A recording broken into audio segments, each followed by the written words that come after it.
Well, thank you very much, everybody. We're going to have just a quick session with Steve Moore. Everybody knows Steve Moore with the Heritage Foundation, highly respected, one of the most highly respected economists and people that watch your money and know more about your money and your life than probably anybody I can think of.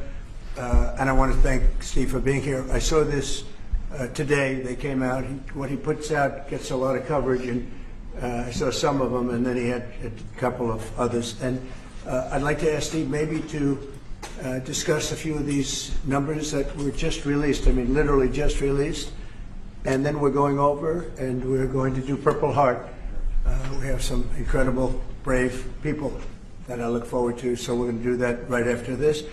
Steve, could you say a few words about the various charts? Thank you, Mr. President. So I called the President because I had some very good news from some new data that we've been able to put together that no one has ever seen before, and I'll just very quickly go through these. So I was telling the President that he did the right thing in calling for a new head of the Bureau of Labor Statistics, because this shows that over the last 2 years of the Biden administration, the BLS overestimated job creation by 1.5 million jobs. That's a, Mr. President, that's a gigantic error. And I don't know if she's, I'm not. It might not have been an error, that's the bad part. If it was an error, it would be one thing. I don't think it's an error. I think they did it purposely. Whether that, you may well be right, but even if it wasn't purposefully, it's incompetence. Right. Okay, so 1.5 million jobs overestimated. We have access to the some data that no one else does on what has happened month by month with median household income. This is based on unpublished Census Bureau data. It will be released sometime in the next 6 months, but we get an advanced look at it.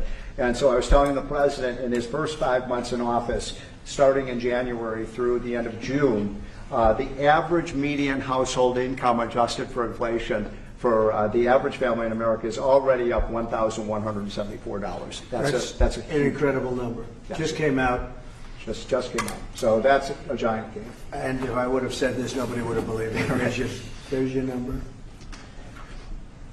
We're doing well.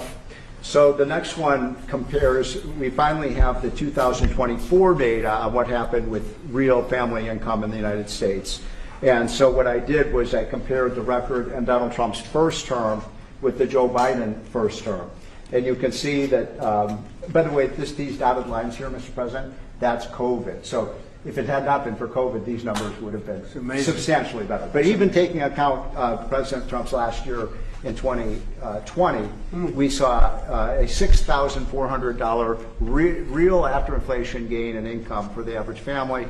And that compares with Joe Biden, which was a measly $551. So, Mr. President, you gain 10 times more income for the average family than Joe Biden is because of your policies.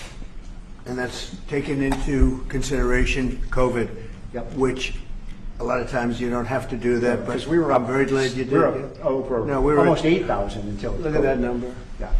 Okay. So then we looked at, which